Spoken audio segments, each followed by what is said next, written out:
This is the X-Zone Broadcast Network, broadcasting worldwide on broadcast affiliates and satellite program providers, including CNN Broadcast Network, Sirius Satellite Network, Star Media, Good News Radio Network, Angel Broadcast Network, Wiki Broadcast Network, and WPBN TV. For more information on the X-Zone Broadcast Network, visit us at www.xzbn.net.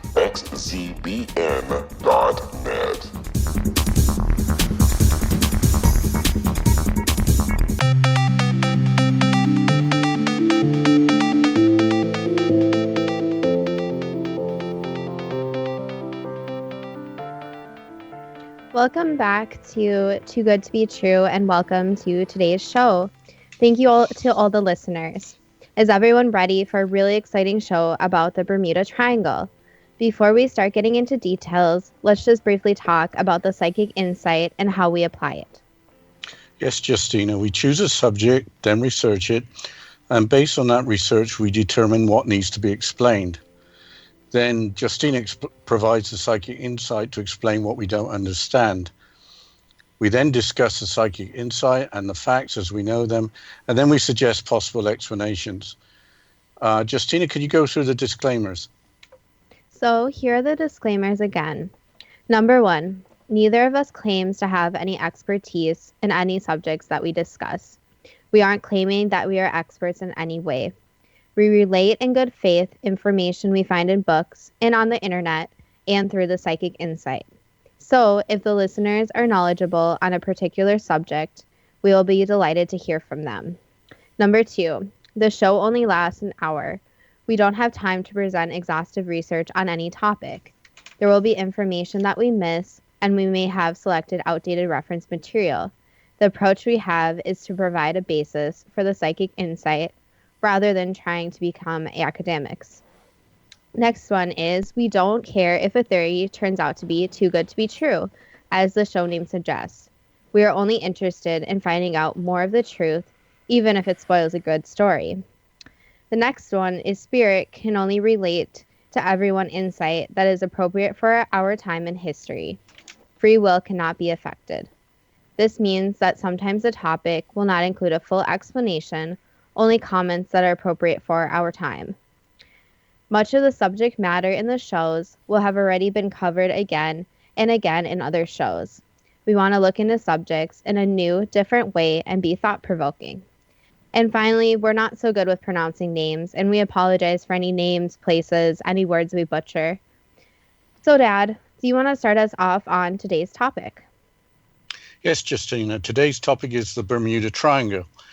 It is a part of the North Atlantic noted for disappearances of ships and planes. A lighthouse also disappeared on the Bimini Islands in the Bahamas in 1969. A hurricane was thought to have occurred at the time.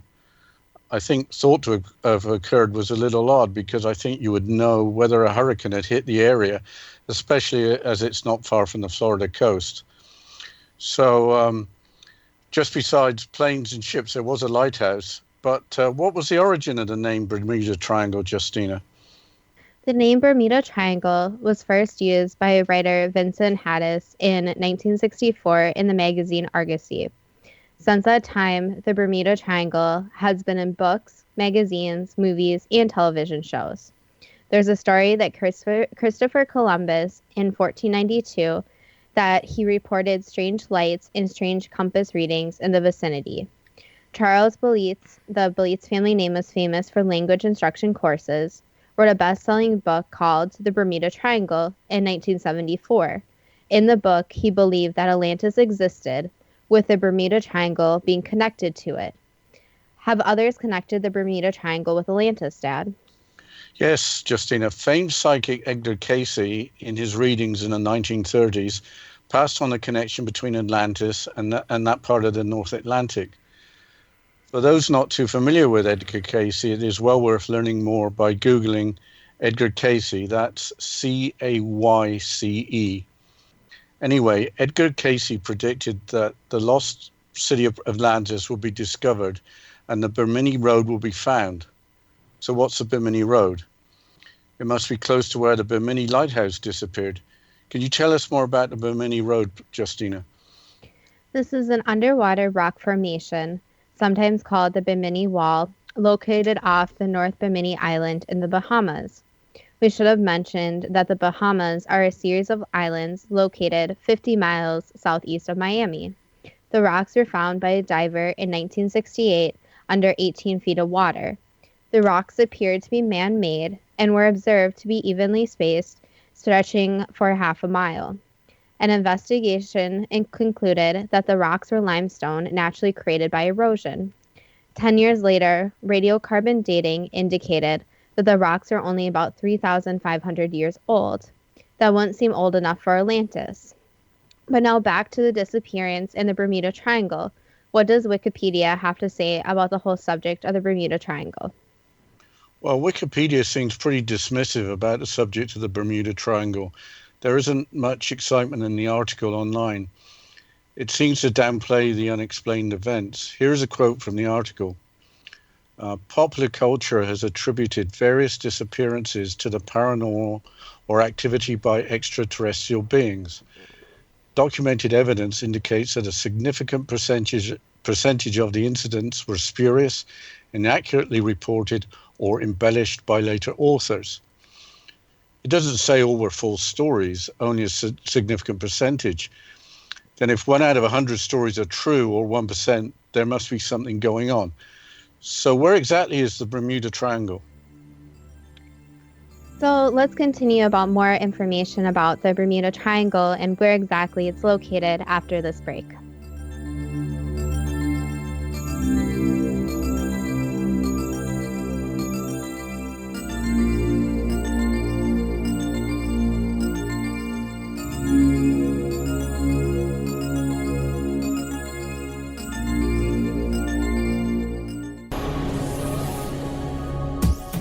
This is the X-Zone Broadcast Network, broadcasting worldwide on broadcast affiliates and satellite program providers, including CNN Broadcast Network, Sirius Satellite Network, Star Media, Good News Radio Network, Angel Broadcast Network, Wiki Broadcast Network, and WPBN TV. For more information on the X-Zone Broadcast Network, visit us at www.xzbn.net.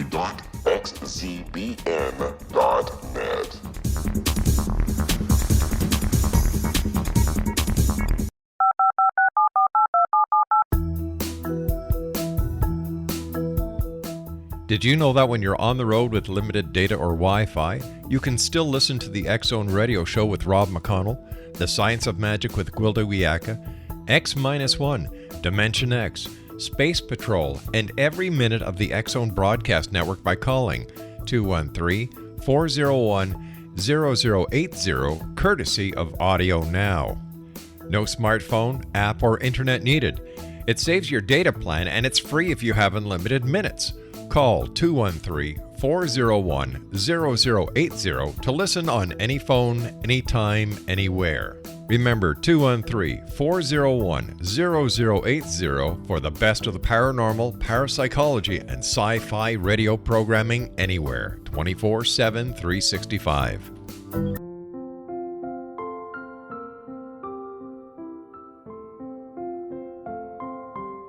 I am Dr. Carl O'Helvey, founder, president of a new cancer foundation focusing on evidence-based physical, mental, and spiritual interventions, including natural cancer cures, prayer, meditation, affirmations, nutrition, and other related holistic cancer prevention and cure modalities.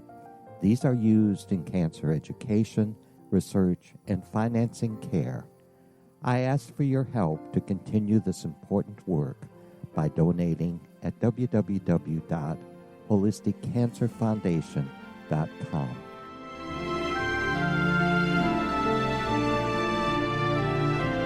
Hello, I'm Pete Marsh. With my daughter Justina, we will be presenting the new radio show, Too Good to Be True. If something seems too good to be true, it usually is. But with the help of Justina's amazing gifts, we're going to gain insight into questions that don't yet have complete answers.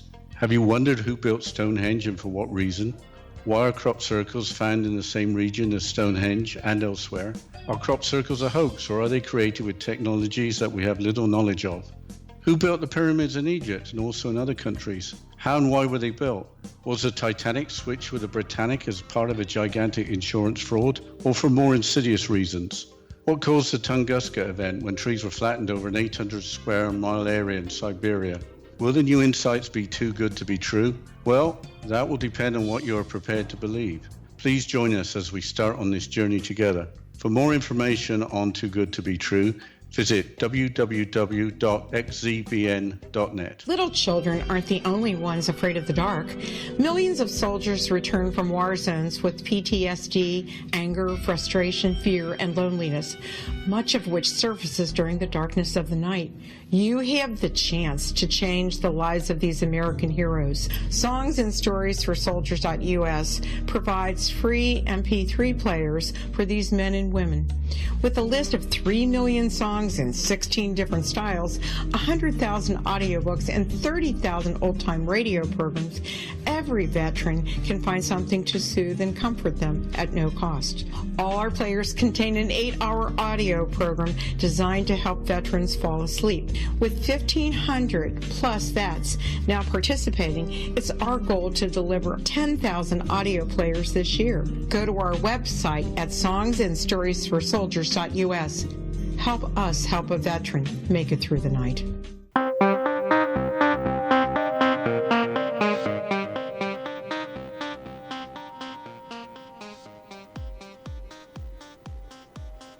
Welcome back to Too Good to Be True.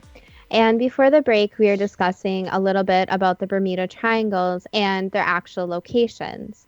So to actually give a little bit of information of where the Bermuda Triangle is actually located, you have to imagine a triangle with points at Miami, at Puerto Rico towards the west, and at the most northerly point, Bermuda, where you really need to look at a map to visualize the entire area. Wikipedia also states, and I quote, "The vicinity of the Bermuda Triangle is one of the most heavily traveled shipping lanes in the world, with ships frequently crossing through its ports in the Americas, Europe, and the Caribbean islands. Cruise ships and pleasure craft regularly sail through the region, and commercial and private aircraft routinely fly over it.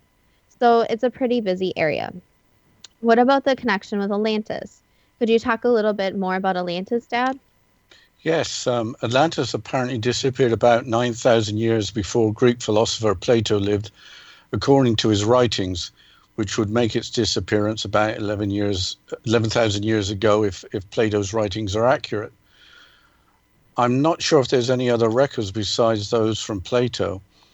Edgar Casey, in a reading, said that Atlantis occupied the area between the Gulf of Mexico and the Mediterranean. Therefore, if the Bermuda Triangle were part of Atlantis, it would be at its western edge. There are stories that Atlantis was destroyed by an advanced civilization misusing technology. So if that is true, is some of the Atlantis misused technology still lingering in the vicinity off the east coast of Florida? Remember the crystal pyramids we talked about in another episode. Can you tell us more about them, Justina, even if some believe they're just a hoax? Yes, around 2012, internet stories began to circulate that crystal pyramids were discovered in the Bermuda Triangle at a depth of 2,000 meters, or about 6,500 feet. Oceanographer Dr. Meter Verlag used sonar claimed that the pyramids were 3 times larger than the Great Pyramid of Giza. The details are rather vague, though. The location of the pyramid is unclear. Apparently, during a press conference, Dr. Meyer provided coordinates for the location, but nobody seems to know what these coordinates are. It seems that either the story is false, or if it's true, it has been hushed up. This is a subject where we really need more spiritual insight. You would think that if giant crystal pyramids were actually found, that there would be frenzy of activity to learn more. Why don't you tell us about some of these stories about disappearances, Dad? Yeah, there's lots of stories about the Bermuda Triangle disappearances, but I thought the most talked about story was the disappearance of Flight 19. It's a really good incident to summarize because there was radio traffic to track events. So on December the 5th, 1945, 5 Avenger torpedo bombers disappeared over the Bermuda Triangle. They were on a routine training mission. They navigated by dead reckoning, which involves calculating their current location by knowing course, speed, and time. Of course, they had observation of landmarks from the air. So they had compasses, watches, and maps. After Flight 19 disappeared, a search plane was sent to find them, or the plane that was sent to find them exploded off the Florida coast. There were no survivors from any of the total of 6 planes that were lost, with a total of 27 men missing. Can you continue the story, please, Justina? Yes, the flight leader was Lieutenant Charles C. Taylor, a World War II veteran and survivor of several combat missions. The flight plan involved flying east for some practice bombing runs, then north over the Great Bahama Island, and finally south back to Fort Lauderdale in Florida. Grand Bahama Island is only about 50 miles east of the Florida coast. The flight left at 2:10 p.m. The practice bombs were dropped at 2:30 p.m. The flight turned north. The flight leader, Lieutenant Taylor, became convinced that his compass was malfunctioning and that he was flying in the wrong direction. Then the weather got worse. Rain came in, wind came in, and a cloud cover blew in. Over the radio, Lieutenant Taylor was heard to say that his 2 compasses were out and he thought he was over the Florida Keys. This would have put him hundreds of miles off his course. Pilots lost in the Atlantic were trained to fly towards the setting sun, which would have pointed their planes west. One of the pilots was heard on the radio to say that they only had to fly west and they would get home.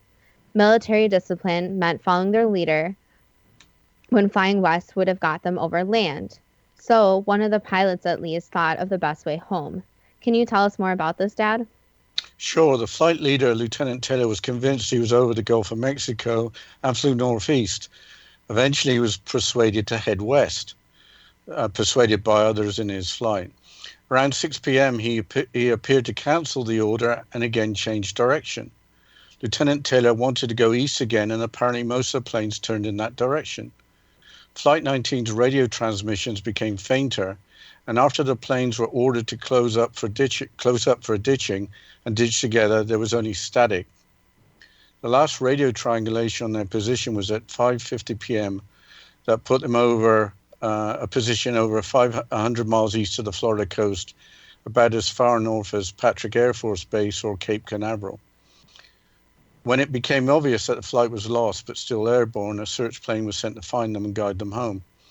The first search plane, a Catalina flying boat, took off around 6 p.m. After dark, 2 other flying boats that were in the area were ordered to perform square pattern searches.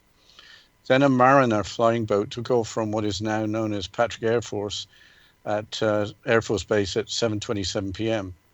Soon after, at 7:30 p.m., the plane called in and then was never heard of again. What happened to the Mariner search plane, Justina? At 9:15 p.m., a tanker in the Atlantic, the SS Gaines Mills, reported that it had seen an explosion with flames leaping about 100 feet in the air. Searches in the pools of oil and gasoline found no survivors. This is presumed to be a mid-air explosion. The official inquiry determined the loss of the search plane was due to an explosion. But why did the search plane explode?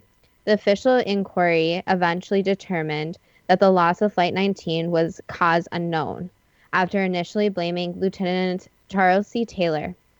Taylor's mother rightly pointed out that there were no bodies or wreckage to prove any evidence, so how could they blame anyone? If Flight 19 ditched in the ocean, could there have been survivors, Dad? Yes, Justina. Ditching in the ocean did not have to be fatal if help was at hand. I looked up the Battle of Midway for an example, and a good percentage of aircraft carrier pilots who had to ditch were actually rescued. Also, you might think that some kind of debris would have been seen. In the 1977 movie Close Encounters of the Third Kind, which I saw at the movie theater, directed by Steven Spielberg, the Flight 19 airmen were abductees returned by extraterrestrial beings. Also, sailors from the ship Cotopaxi were returned. In the movie, the ship ended up in the Gobi Desert, which is partly in China. The ship was on its way to Cuba from South Carolina, when it apparently sunk. The SS Cotopaxi, a cargo ship carrying coal was lost with a crew of 32 in the Bermuda Triangle in 1925 during a tropical storm. A distress call said that the ship was listing and taking on water. It sounds like a tragic but explainable event, but something very strange in the air occurred almost 50 years ago. Could you tell us about Bruce Gernon's experience, Justina? Yes, there was an incident that may have had similarities to Flight 19. Bruce Gernon was a guest on the X Zone radio show with Rob McConnell last year, and he talked about his experiences in December 1970. Bruce was flying in a small plane in the Bermuda Triangle and had some very strange and seemingly impossible experiences. Bruce has been on a lot of television and radio shows, so we will keep this long story short. He has also written books on the subject.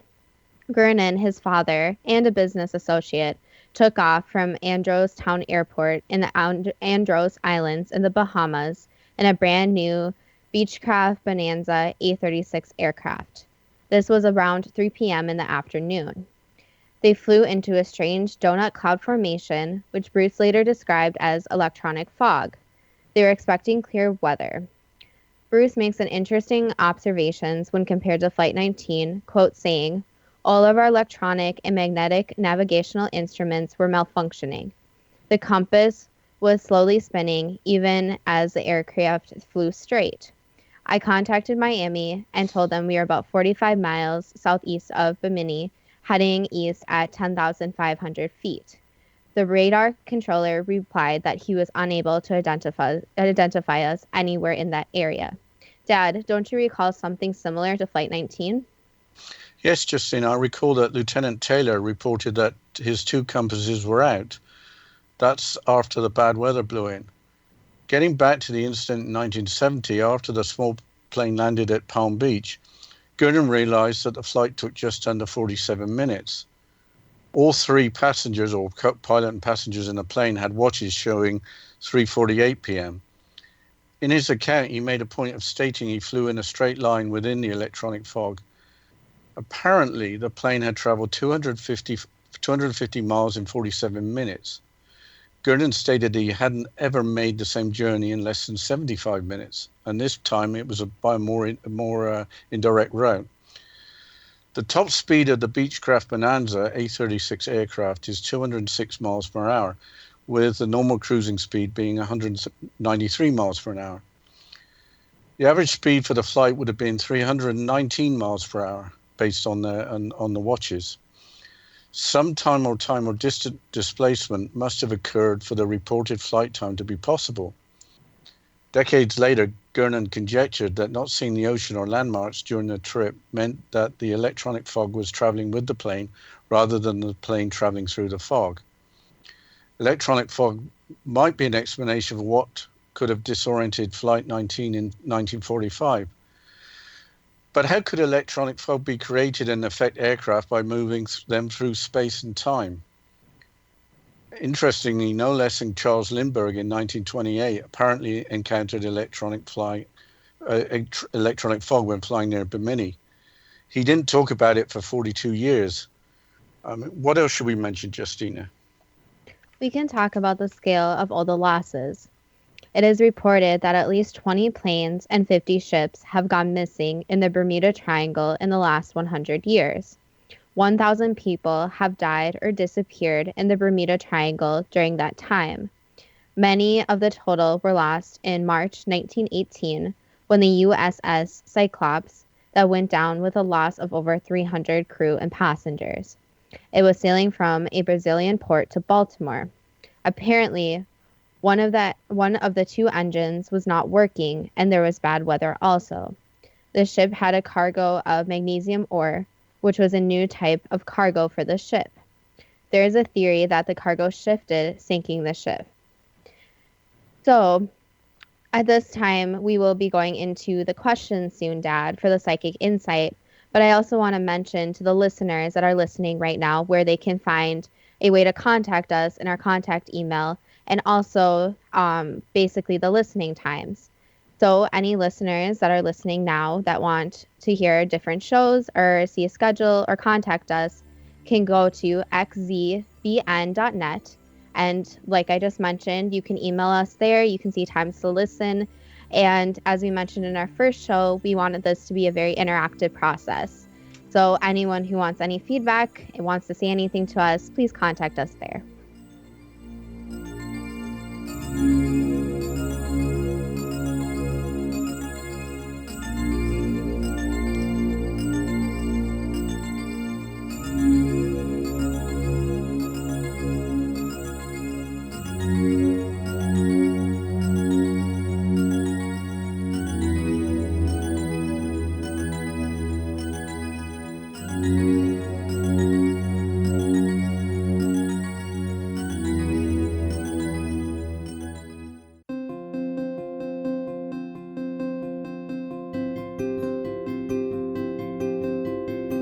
Dreams are our personal gateways into infinite wisdom. Don't miss shamanic counselor and indigenously trained dream decoder Sandra Corcoran's inspiring book, Shamanic Awakening Between the Dark and the Daylight. This remarkable work chronicles Sandra's 35 years of experience with diverse wisdom keepers and her initiations throughout the Americas and across the British Isles, Turkey, Greece, and Egypt. Sandy's knowledge of symbology, psychology, and myth influence her dream blog and workshops. Sandy offers private tarot readings, international journeys, a meditative CD, as well as her book, Shamanic Awakening, to encourage you as you navigate this earth walk, creating a deeper connection to yourself and all that is. Find this and more at Sandy's website, starwalkervisions.com.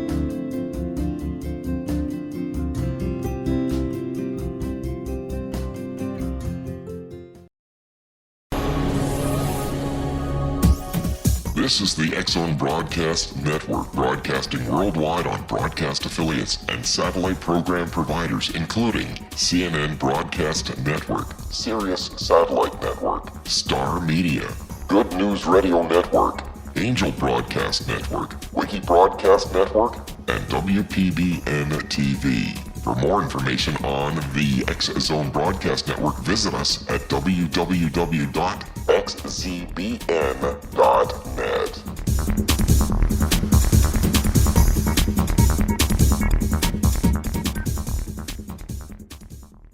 How would you like to be able to read other people's minds? Well, the next best thing is here. When you know how to read a person's name, you know how the person thinks, feels, and behaves. Each letter in our name holds a key to unlock our true essence. Our name contains both our gifts and challenges in this lifetime. Mnemology science discovers personality secrets hidden in the placement of the letters of our names, including the first and last impression people remember about us.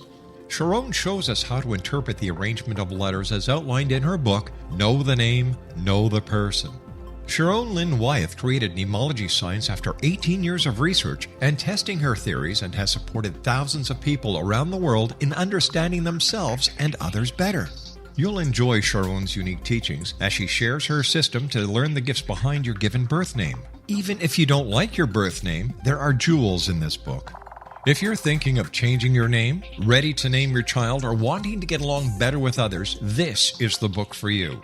If you'd like to improve your relationships and change your life for the better, get the book today, Know the Name, Know the Person, or visit www.knowthename.com. That's www.knowthename.com.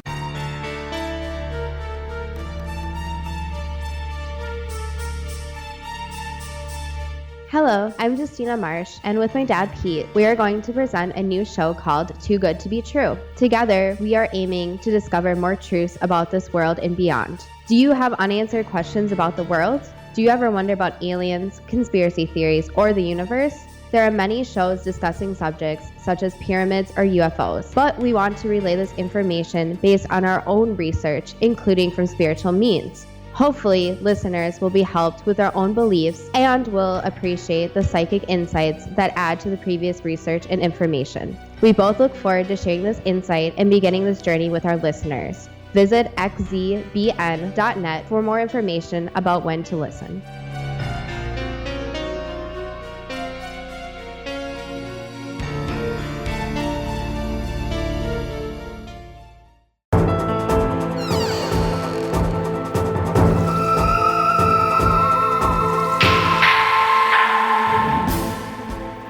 Welcome back to Too Good to Be True.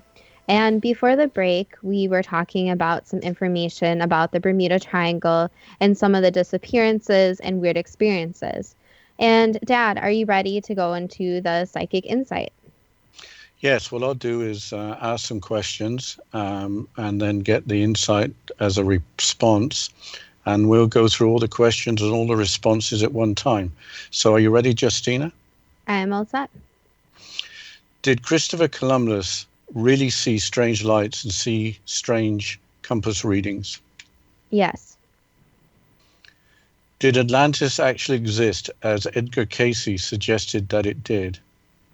Yes, Atlantis existed and is well known by many psychics and experts in the paranormal fields, and by many people, and many people believe in Atlantis, but do not admit that they believe in it. Where was Atlantis located? Was it located between the Gulf of Mexico and the Mediterranean?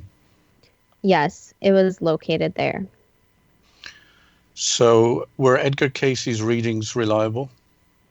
Yes, and you have to take into consideration that the land and the oceans shift, so the world used to look like a very different place. But according to real time now, where everything is, that location is correct. How many years ago did Atlantis disappear? So it was a very long time ago. And if you think about it in human years, it was actually towards the time that these ancient civilizations existed.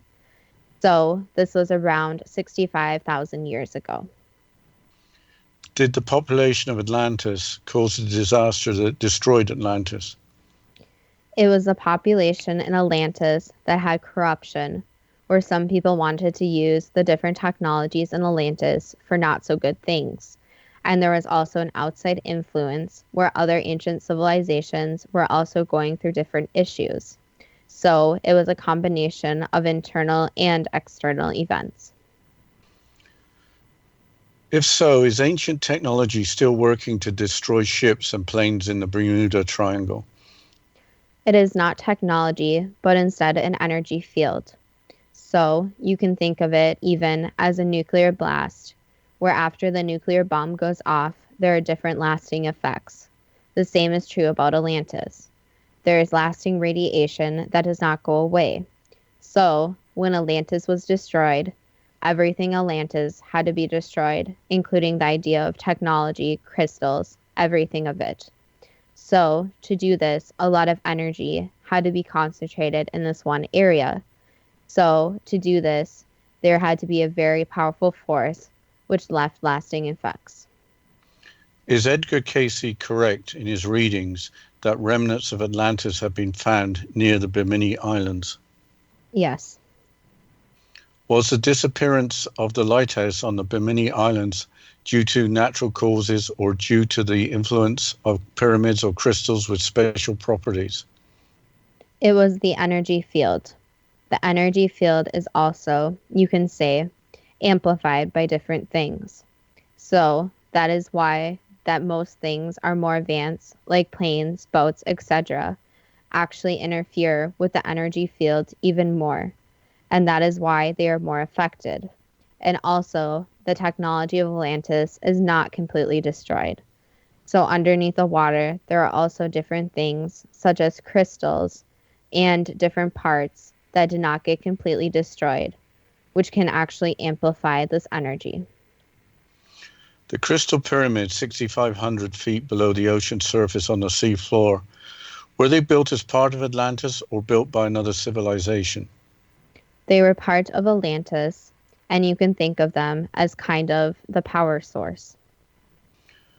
Why is the information about the crystal pyramids so muddled? This is again, as we discussed with the other pyramids, because different information is being hidden. It is also hard since the technology to study these different crystal pyramids is hard to use in the Bermuda Triangle. So, because of this, even if someone decided to go and explore it, it would be a very difficult process. Did Flight 19 get into trouble because of pilot error, or was it because electronic fog had the effect of moving the plane through space and time? Yes, this electronic fog if you want to call it that, caused the issues. So it was the residual energy that affected the planes such that the planes were moved through space and time. Yes, and you can think of it kind of in the terms of a magnetic field. You know how strongly magnetic fields affect technology if the magnets are large enough, or if the magnetic field created is large enough. So you can think of this like an energy field that is of magnetic strength times 1,000. So it is very strong and very affecting of technology. Why were no remains or debris found? Did the planes go to another dimension, or were they abducted just like in the movie Close Encounters? They went to a different dimension. So this parallel dimension is somewhere where these planes went that we cannot see too much about.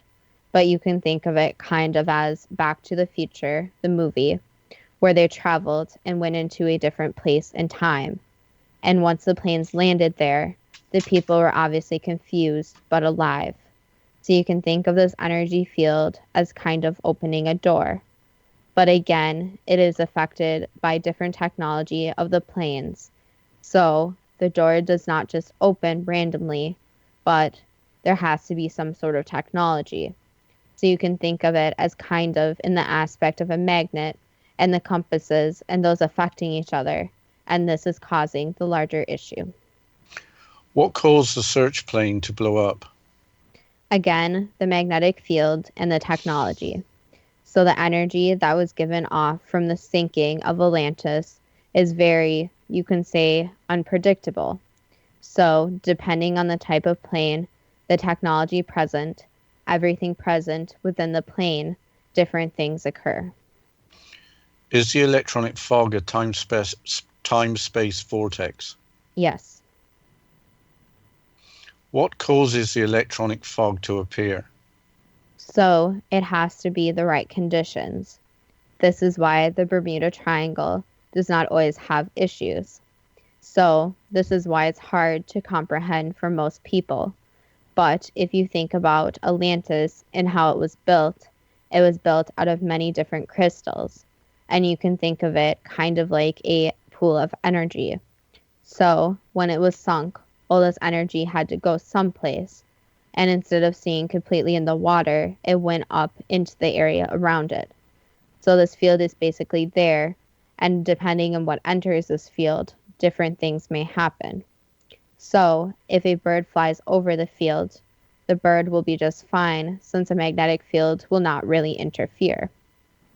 The bird may get lost and confused, but it will leave unharmed. However, when you put different metal, compounds, gasoline, different things into the energy, different reactions occur. So you can think of this as the right different chemicals to go into a reaction. Why does the electronic fog appear? So again, the conditions have to be right. And as you know, energy has to go somewhere. So you can think of it even in this perspective, that when you are negative to someone, there is negative energy left behind. When you are positive, there is positive energy left behind.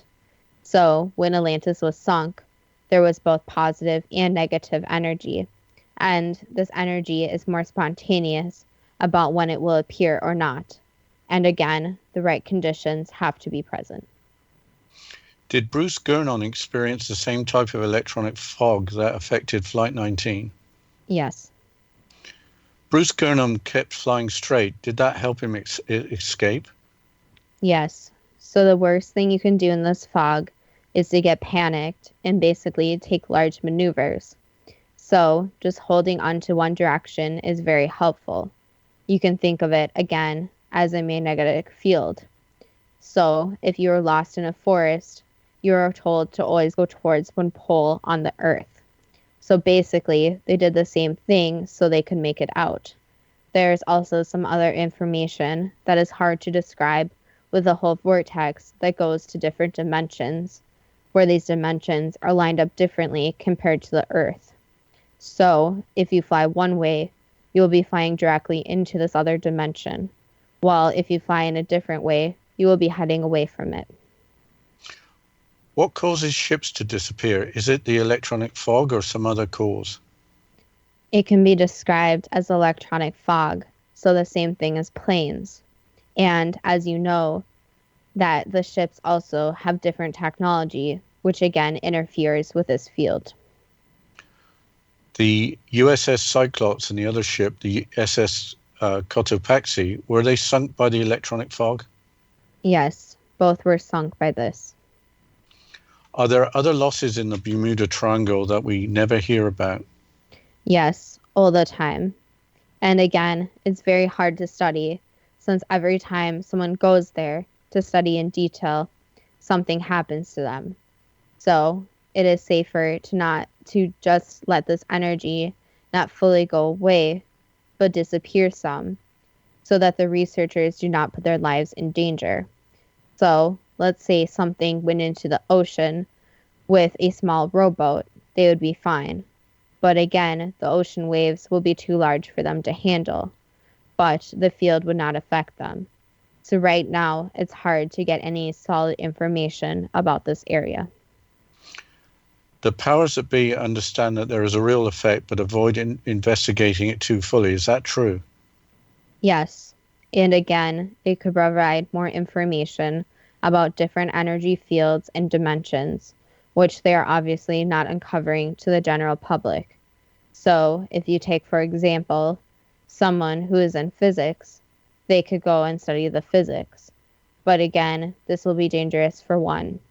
And two, the powers that be, as you call them, do not want everyone to exactly know this information.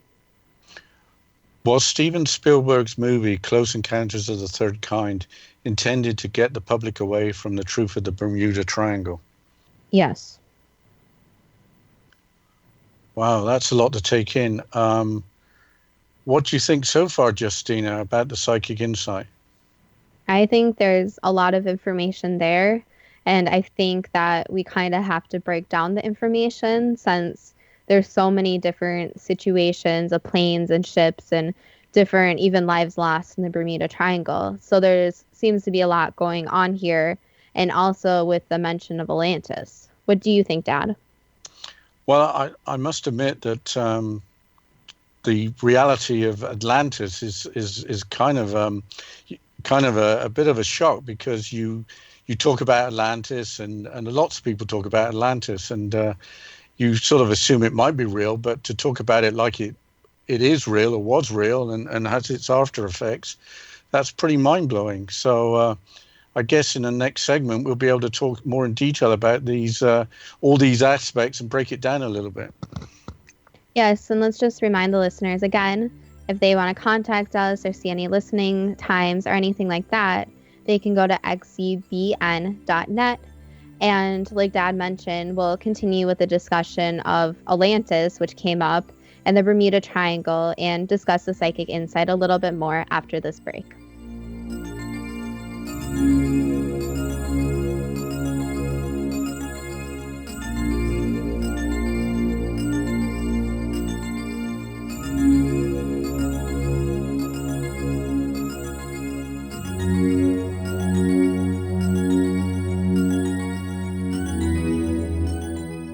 Hi everyone, Rob McConnell here, and I wanted to spend a moment on internet streaming. Everybody has heard about internet streaming, but not many know much about it. Did you know the internet streams just about everything? Movies. From new releases to old classics. TV shows. Almost every show, every episode, and much more. But the question has always been, how do you do it? Well now, thanks to the folks at 123 Ready TV, I have the answer for you. They have developed a simple program app, 123 Ready TV, that you install on your Windows PC, Android smartphone, or Android tablet that can have you streaming like a pro in less than 5 minutes. You truly won't believe how much is available or how easy it is to do until you try. And for a one-time cost of only $19.99, this product is a real winner. To learn more about 123 Ready TV, visit our website at www.xzbn.net.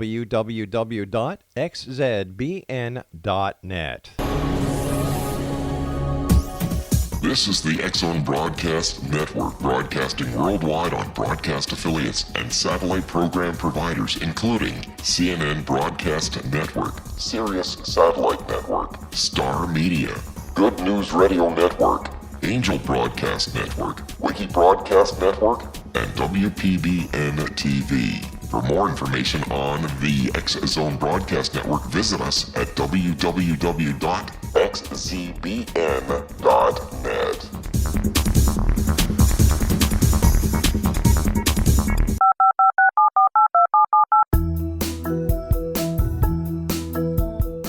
Did you know that when you're on the road with limited data or Wi-Fi, you can still listen to the X-Zone Radio Show with Rob McConnell, The Science of Magic with Gwilda Wiyaka, X-1, Dimension X, Space Patrol, and every minute of the X-Zone Broadcast Network by calling 213-401-0080, courtesy of Audio Now. No smartphone, app, or internet needed. It saves your data plan and it's free if you have unlimited minutes. Call 213-401-0080 to listen on any phone, anytime, anywhere. Remember 213-401-0080 for the best of the paranormal, parapsychology, and sci-fi radio programming anywhere, 24/7, 365.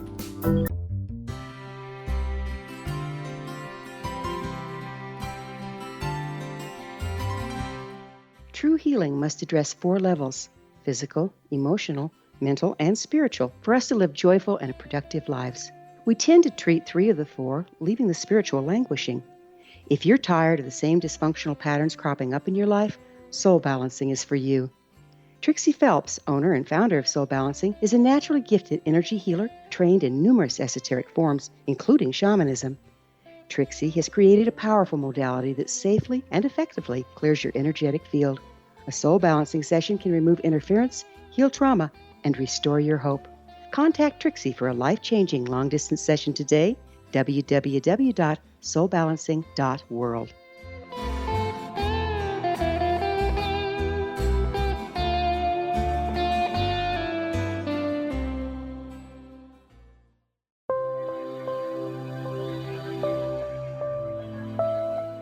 There's a legend shared by many indigenous cultures of a time when the nations were cast to the 4 corners of the world. Each nation was given a body of sacred knowledge that held a different portion of the truth to preserve. True reality could not be known until all the nations reunited, combining the information. If a single one was missing, the world could not be reborn and darkness would prevail. The Science of Magic Radio is dedicated to reuniting the sacred knowledge. With the understanding, none of us has all the answers, but together we can open new perceptions and possibilities. Through our combined vision, the world can be reborn into a place where darkness no longer prevails. Join me, Gwilda Wiyaka, and the Science of Magic daily on the X-Zone Broadcast Network, xzbn.net, or visit us at thescienceofmagic.net.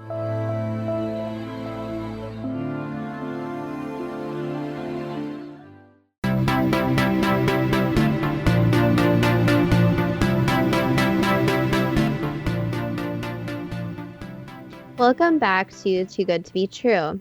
So before the break, we just got a lot of psychic insight. And let's break down the psychic insight a little bit more. Dad, do you want to go through this?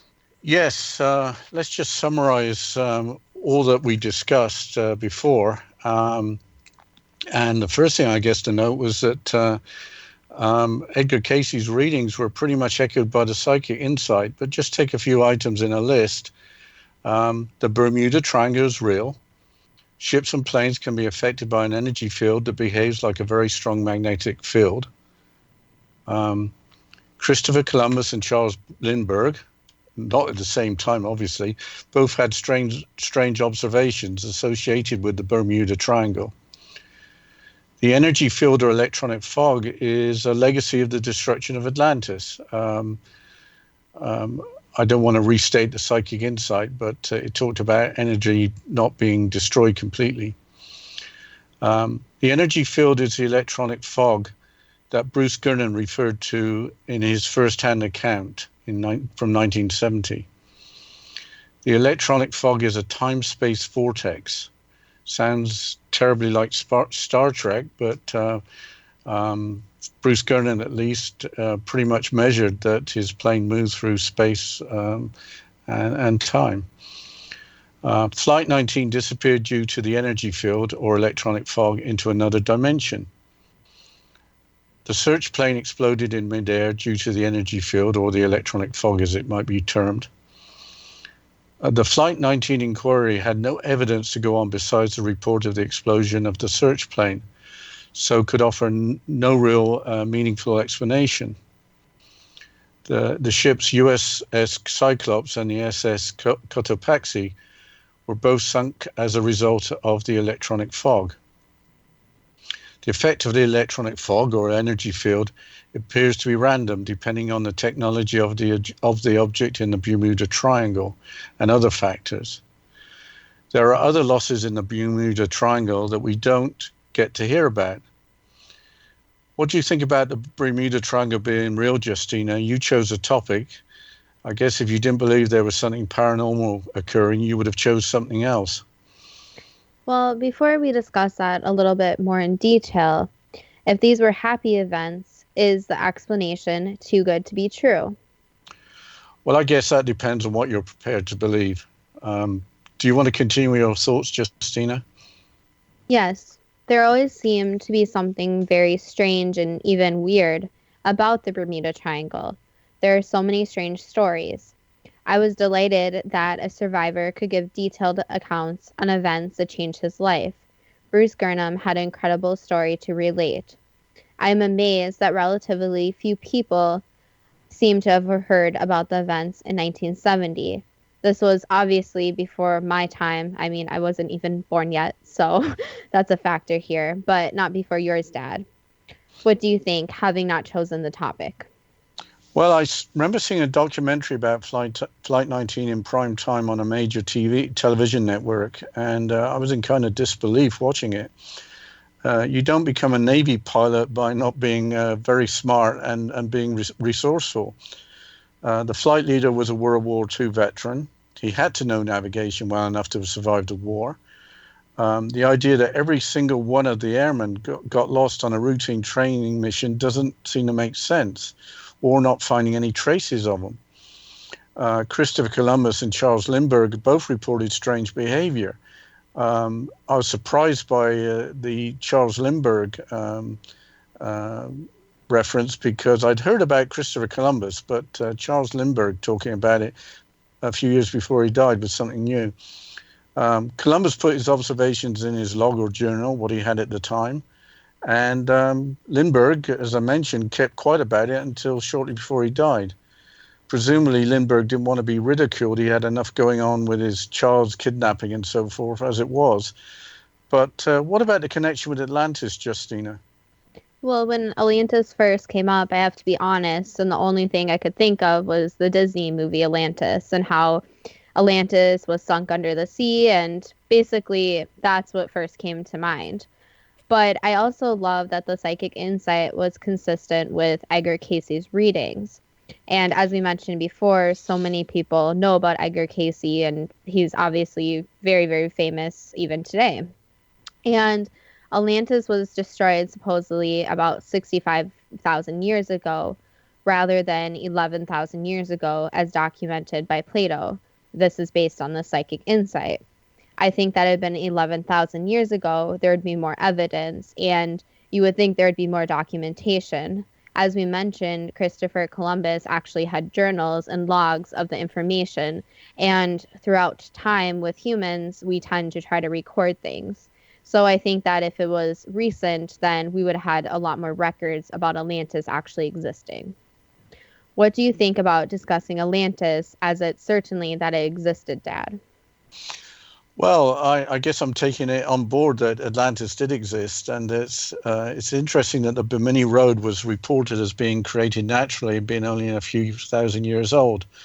Edgar Cayce alluded to the fact that that was remnants of Atlantis.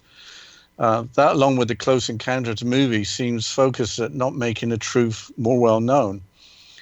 I like the way that the psychic insight dealt with continental drift. The psychic insights mentioned that the The planet doesn't look 65,000 years ago was different than it looks now. So continental drift or plate tectonics, I think it's called. We certainly we see something different now. So based on Atlantis being between the Gulf of Mexico and the Mediterranean now, it probably had a different situation 65,000 years ago relative to other land masses. So that's interesting as well. But what about Atlantis before it was destroyed? A lot of people talk about the lost civilization of Atlantis, but I'm not sure how many people actually believe, like I'm beginning to, that Atlantis existed. Now, it's really funny, and this sounds really odd, but growing up in England, there was a famous television cooking show presenter called Fanny Craddock. She was eccentric even on camera, and I'm understating that. She was really eccentric and kind of a national treasure, I would say. She wrote books, and she wouldn't take any royalties for books on the subject of Atlantis because she said the content was channeled from someone from many years ago in the past. So I guess she felt it wasn't her original content. Maybe we can think about a show just on the subject of everyday life in Atlantis, but finding books about Atlantis and those written by Fanny Craddock might be a challenge. Maybe you should mention that we're open to ideas for new shows. Yes, so as I mentioned before, you can always go to XZ, so that's xzbn.net, to email us and see our times to listen. And we're open to any and all suggestions. So if you have a subject and you think it's too good to be true, as our show name suggests, let us know and we can look at the subject, we'll research it a little, and then Dad will have the questions and we'll get some psychic insight on those questions. And we have no idea what answers are going to come out of this little research. We are just as excited as the listeners to find out what Spirit has to say. And today, which is pretty amazing, through the psychic insight, we have learned that Atlantis really existed and that the Bermuda Triangle is real. And none of us had to pay any tuition to hear this. No, I think if we were in a college and the professor stood up and started a lecture on the Bermuda Triangle and its connection with Atlantis, then maybe the tenure might be taken away. So, so anyway, we got a few minutes here, a few moments, and maybe we can talk a little bit more about Bruce Gernon. He wrote a book called The Fog, and from his website, he has the following description. Gernon's exciting new theory of the Bermuda Triangle is based on his first-hand experiences, reports of other survivors, and scientific research. The notorious Bermuda Triangle hasn't given up all its secrets. The Fog explores the triangle's connection to UFOs, a secret Navy base on Andros Island, and a possible link to vanished ancient civilization. I should say this is not meant to be a commercial for Bruce Gernon. It's just very interesting. We didn't research to discover anything about UFOs or a secret naval base on the Andros Islands, so there seems more to talk about. How do you hide away a naval base on small islands? What do UFOs have to do with the Bermuda Triangle? We didn't get into UFOs associated with the Bermuda Triangle. I don't know if there is any association. These may be topics for another show. What do you think, Justina? I think the other topic that kind of came up in the psychic insight is about using the example of magnets and magnetic fields. And I know there's been some discussion in the scientific community about animals and how animals are actually migrating differently. And based on what researchers have found, animals actually migrate based on magnetic fields or different field lines. So there has been theories that birds migrate and they follow the different lines of magnetic fields or some kind of different field to be able to actually migrate from wherever they're going, from a cold place to a warm place. So I think another show we could possibly talk about too is about magnetic fields and the poles of the Earth and the different shifts in these. And going back to the UFOs, I mean, talking about UFOs opens up so many different examples and topics, and even maybe relation to the naval bases and different bases of the government around the world. Yeah, I love the psychic insight on the birds. The bird going in a strong magnetic field in the Bermuda Triangle and being a little bit confused but not hurt. I believe in the animal's brain there's some kind of small part of it that has some kind of sensor to the Earth's magnetic field, but I could be all wet in that and completely wrong. But I thought that was interesting. And talking about magnetic fields and pole shifts, wow, that's a whole subject in itself. Lots of researchers have talked about pole shifts. So there we are.